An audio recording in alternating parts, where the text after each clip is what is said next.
नमस्कार और the deep dive में आपका स्वागत है। नमस्कार। हमारे पास आज ज्योतिष से जुड़े कुछ बहुत ही दिलचस्प सोर्स आए हैं। इनमें क्लासिक किताबें भी हैं और कुछ नए दौर के एस्ट्रोलॉजर्स के आर्टिकल्स भी। और एक शब्द है जो इन सब में बार बार आता है और सच कहूं तो लोगों को डरा देता है। मैं जानती हूँ आप किस शब्द की बात कर रही हैं। वक्री। बिल्कुल, रेट्रोग्रेड। और इसी डर से वो सवाल निकलते हैं जो हम सब ने सुने हैं। हाँ, जैसे मर्क्यूरी रेट्रोग्रेड में शादी कर ली तो टूट जाएगी, या शनि वक्री हो गया मतलब अब मेरा करियर तो गया काम से। और सबसे क्लासिक, राहु तो हमेशा वक्री रहता है, मेरी जिंदगी उलट पुलट क्यों हो रही है। बिल्कुल, ये सवाल बहुत स्वाभाविक भी हैं क्योंकि हमें सीधी सरल चीजें पसंद हैं। कुछ भी टेढ़ा या उल्टा लगे तो हम घबरा जाते हैं। तो आज की हमारी ये जो गहरी पड़ताल है वो इसी रहस्य को समझने के लिए है। हमारा मिशन इस धारणा को चुनौती देना है कि वक्री ग्रह सिर्फ विनाशकारी होते हैं। हम ये पता लगाएंगे कि क्या ये ग्रह हमें बर्बाद करने आते हैं या शायद हमें जगाने आते हैं। मुझे लगता है ये चर्चा कई लोगों का नजरिया बदल सकती है। तो चलिए सबसे पहले सबसे बड़े मिथक को ही तोड़ते हैं। एक ऐसा सवाल जो विज्ञान और ज्योतिष दोनों से जुड़ा है। जरूर। जब हम कहते हैं कि कोई ग्रह वक्री हो गया है तो क्या वो सच में स्पेस में यू टर्न ले लेता है? क्या वो पीछे चलने लगता है? ये सबसे जरूरी सवाल है क्योंकि सारी गलतफहमी की जड़ यही है। और इसका सीधा सा एक शब्द में जवाब है नहीं। नहीं, बिल्कुल नहीं। कोई भी ग्रह अपनी कक्षा में अपने ऑर्बिट में कभी भी पीछे नहीं चलता। ये असंभव है। जिसे हम वक्री गति कहते हैं वो असल में सिर्फ एक दृष्टि भ्रम है। दृष्टि भ्रम मतलब एक ऑप्टिकल इल्यूजन। हाँ बिल्कुल। खगोल विज्ञान में इसे अपैरेंट रेट्रोग्रेड मोशन कहते हैं। अपैरेंट यानी जो सिर्फ प्रतीत हो रहा है, जो असली नहीं है। अच्छा, तो ये होता कैसे? मतलब ये धोखा होता क्यों है? इसका सबसे आसान उदाहरण है ट्रेन का। सोचिए, आप एक बहुत तेज रफ्तार ट्रेन में है।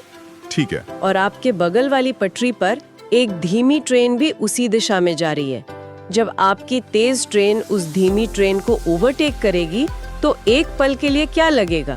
ऐसा लगेगा कि वो धीमी ट्रेन पीछे जा रही है। बिल्कुल, जबकि वो भी आगे ही बढ़ रही है, बस आपकी रफ्तार ज्यादा है। सौर मंडल में भी ठीक यही होता है।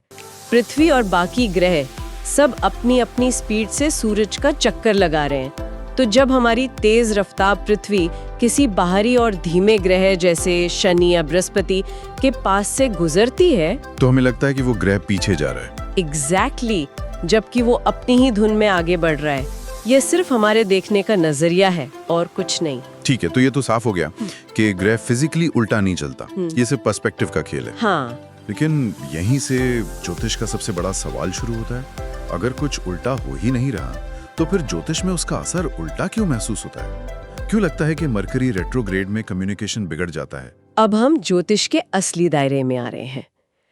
देखिए, ज्योतिष में हर चीज सिर्फ भौतिक नहीं होती। हर घटना का एक प्रतीकात्मक अर्थ होता है, एक ऊर्जा होती है। वक्री का ज्योतिषीय मतलब है ऊर्जा का अंदर की ओर मुड़ जाना। अंदर की ओर मुड़ जाना। हाँ, जब कोई ग्रह मार्गी यानी सीधा होता है तो उसकी एनर्जी बाहर की दुनिया में बहती है। एक्शन लेना, बात करना, नतीजे पाना सब सीधा सीधा होता है। अच्छा। लेकिन जब वही ग्रह वक्री होता है तो उसकी ऊर्जा बाहरी दुनिया से सिमटकर व्यक्ति के अंदर चली जाती है। उसके मन में, उसकी चेतना में, उसके सबकॉन्शियस में काम करने लगती है। एक मिनट, तो ये कुछ ऐसा हुआ जैसे कोई एक्सट्रोवर्ट इंसान अचानक इंट्रोवर्ट हो जाए? क्या बात है, आपने बिल्कुल सही पकड़ा।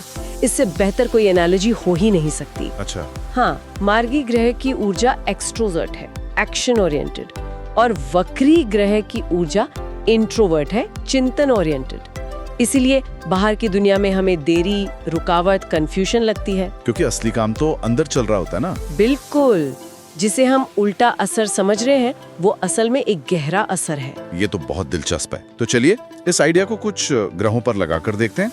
शुरुआत करते हैं सबसे बदनाम ग्रह से, मर्क्यूरी, बुध। हाँ, बुध जो है कम्युनिकेशन, लॉजिक, बिजनेस का ग्रह। और जब ये वक्री होता है तो सब जानते हैं क्या होता है। ईमेल गलत जगह, फोन कट जाते हैं, छोटी छोटी गलत फहमियां। ये सब बाहरी लक्षण है। लेकिन अगर हम उस इंट्रोवर्ट ऊर्जा वाले आइडिया को यहाँ लगाएं तो बुध वक्री असल में हमसे एक सवाल पूछ रहा है। क्या सवाल? वो पूछ रहा है, क्या तुमने अपनी बात कहने से पहले ठीक से सोचा है? क्या तुम्हारा प्लान वाकई फुल प्रूफ है? वो आपको जल्दबाजी में आगे बढ़ने से रोक रहा है। अच्छा, तो ये एक तरह से यूनिवर्स का भेजा हुआ प्रूफ रीडर है जो हमें मजबूर करता है कि रुको, अपना काम दोबारा जांच लो ताकि बाद में कोई बड़ी गलती ना हो जाए। बिल्कुल सही शब्द, प्रूफ रीडर। इसीलिए तो बुध वक्री का मंत्र ही है review, rethink, reconnect. Review, rethink, reconnect. हाँ, समीक्षा करो, दोबारा सोचो और पुराने छूटे हुए कामों या लोगों से दोबारा जुड़ो। ये हमें सुधार का मौका देता है। मुझे याद है एक बार मैंने बिना पढ़े एक कॉन्ट्रैक्ट साइन कर लिया था। अरे, और बाद में पता चला कि उसमें एक क्लॉज था जो मेरे खिलाफ था। शर्तिया उस समय बुध वक्री ही रहा होगा। हाँ, बिल्कुल हो सकता है। अच्छा, अब उस ग्रह पर आते हैं जिसका नाम सुनते ही लोगों के पसीने छूट जाते हैं। शनि।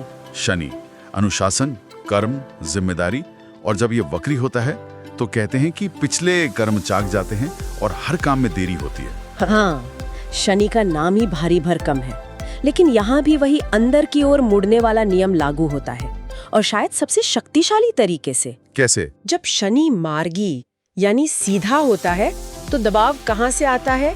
बाहर से। बॉस का प्रेशर, डेडलाइन का तनाव, समाज की उम्मीदें। सही। लेकिन जब शनि वक्री होता है तो वही दबाव अंदर से आने लगता है। एक मिनट, यहाँ मुझे रोकिए। ये सुनने में थोड़ा अजीब है। मतलब अगर मेरी नौकरी में सच में कोई समस्या चल रही है तो वो तो बाहरी दबाव ही हुआ ना, उसे आंतरिक कैसे कह सकते हैं? बहुत अच्छा सवाल है। देखिए, बाहरी समस्या तो शायद पहले से ही थी, लेकिन शनि वक्री के दौरान आप उसे पर्सनली महसूस करने लगते हैं। आप बॉस को दोष देने के बजाय खुद से सवाल करते हैं, क्या मैं काफी मेहनत कर रहा हूँ? मेरी गलती कहाँ है? क्या मैं जिम्मेदारी के काबिल भी हूँ? अच्छा। वो बाहरी दबाव अब एक आंतरिक आवाज बन जाता है। शनि वक्री में समाज नहीं, बल्कि आपका अपना ज़मीर ही आपका सबसे बड़ा जज और बॉस बन जाता है। वाह, आपका ज़मीर ही आपका सबसे बड़ा बॉस बन जाता है। ये लाइन तो सब कुछ साफ कर देती है। ये एक तरह का इंटरनल ऑडिट है। ये सजा नहीं है, ये सुधार का मौका है। ठीक है, दिमागी और करियर की उलझन तो इंसान फिर भी संभाल लेता है, लेकिन जब मामला दिल का हो, शुक्र यानी वीनस, प्यार, पैसा, रिश्ते, जब ये वक्री होता है तब तो भ्रम बहुत महंगा पड़ सकता है। हाँ, और ये सबसे दिलचस्प उदाहरणों में से एक है। मैंने सुना है पुराने प्रेमी लौट आते हैं, और ये अक्सर एक परीक्षा होती है। शुक्र वक्री भी एक गहरा सवाल लेकर आता है। तुम जिस रिश्ते या जिस चीज को पाना चाहते हो उसकी असली कीमत क्या है? क्या तुम सच में इसे चाहते हो, या तुम्हें बस इसकी आदत है, या तुम अकेलेपन से डरते हो? एक मिनट, तो आप कह रही हैं कि शुक्र वक्री हुए, अगर कोई पुराना प्यार लौट कर आए तो वो कोई रोमांटिक संयोग नहीं बल्कि एक तरह का टेस्ट है। बिल्कुल, ये पूरी सोच ही बदल देता है ना? यूनिवर्स देखना चाहता है कि क्या आपने अतीत के सबक सीखे हैं या आप फिर से वही गलती दोहराएंगे। अरे वाह। शुक्र वक्री का काम रिश्ते तोड़ना नहीं है, बल्कि रिश्तों पर चढ़े भ्रम के वो जो गुलाबी चश्मे होते हैं ना, हाँ, उन्हें तोड़ना है।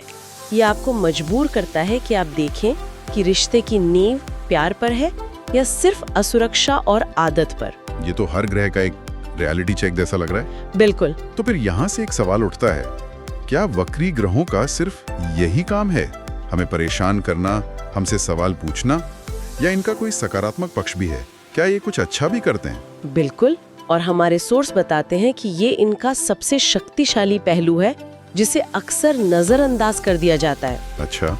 वक्री ग्रह व्यक्ति को असाधारण प्रतिभा दे सकते हैं। कई महान विचारकों, शोधकर्ताओं और कलाकारों की जन्म कुंडली में महत्वपूर्ण ग्रह वक्री पाए जाते हैं। आइंस्टीन का उदाहरण तो बहुत प्रसिद्ध है। हाँ, बिल्कुल। लेकिन सवाल ये है कि ऐसा क्यों है? एक ग्रह जो देरी और कंफ्यूजन दे रहा है, वो असाधारण प्रतिभा कैसे दे सकता है? हाँ, यही मेरा भी सवाल है। क्योंकि वक्री ग्रह की ऊर्जा सतह पर नहीं रुकती, वो आपको किसी भी विषय की जड़ तक, उसकी गहराई तक जाने के लिए मजबूर करती है।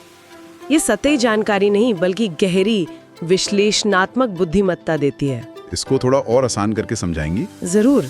मान लीजिए एक मार्गी बुध वाला व्यक्ति किसी विषय को जल्दी से सीखकर आगे बढ़ जाएगा, लेकिन एक वक्री बुध वाला व्यक्ति एक ही सवाल पर तब तक अटका रहेगा जब तक कि वो उसके हर पहलू को चीर कर समझ ना ले। अच्छा। ये धीमी प्रक्रिया शुरुआत में संघर्ष देती है, लेकिन अंत में उस व्यक्ति को अपने क्षेत्र का मास्टर बना देती है। वो विशेषज्ञ बन जाता है, सिर्फ जानकार नहीं। वाह, ये तो slow and steady wins the race जैसा मामला हो गया। कह सकते हैं। अच्छा, अब वैदिक ज्योतिष के दृष्टिकोण पर आते हैं। हमारे सोर्स में एक बहुत गहरी बात लिखी है कि वक्री ग्रह पिछले जन्म के अधूरे कर्म से जुड़े होते हैं।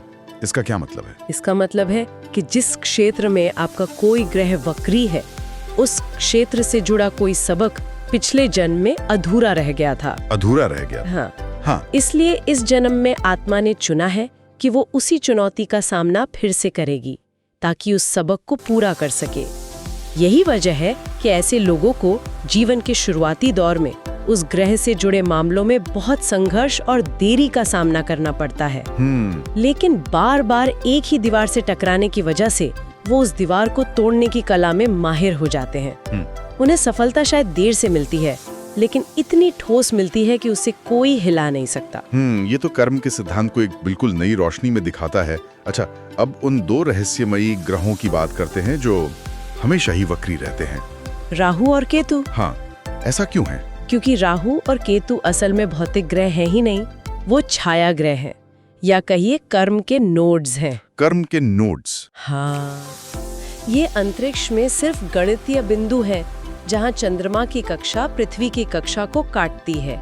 ज्योतिष में इन्हें कर्म के प्रवाह का एक एक्सिस, एक धुरा माना जाता है। अच्छा। और क्योंकि कर्म का प्रवाह हमेशा अतीत यानी केतु से निकलकर भविष्य यानी राहु की ओर जाता है, इनकी गणना हमेशा ग्रहों की सीधी चाल के विपरीत होती है।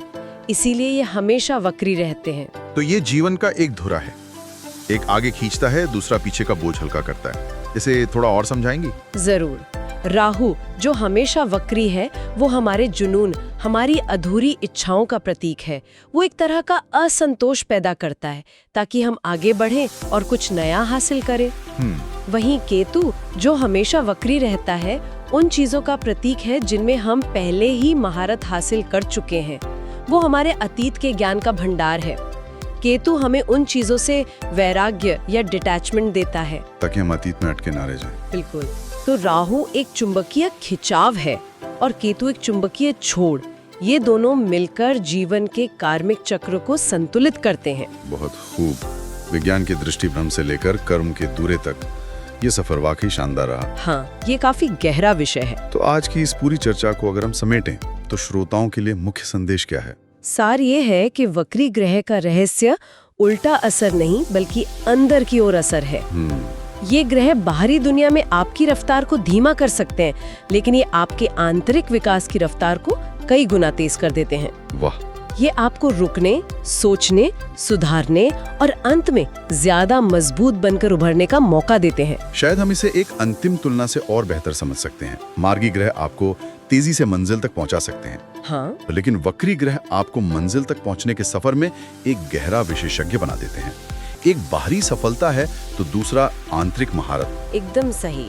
ये डरने का नहीं बल्कि खुद को गहराई से जानने का एक निमंत्रण है। तो अंत में श्रोताओं के लिए एक विचार के साथ इस चर्चा को समाप्त करते हैं, जो हमारे सभी सोर्स का निचोड़ है। वक्री ग्रह आपको तोड़ने नहीं आते, वो आपको ट्रांसफॉर्म करने यानी बदलने आते हैं। उनका उल्टा असर नहीं होता, उनका गहरा असर होता है। बहुत सुंदर तरीके से कहा आपने। इस गहरी और ज्ञानवर्धक चर्चा के लिए आपका बहुत बहुत धन्यवाद। धन्यवाद।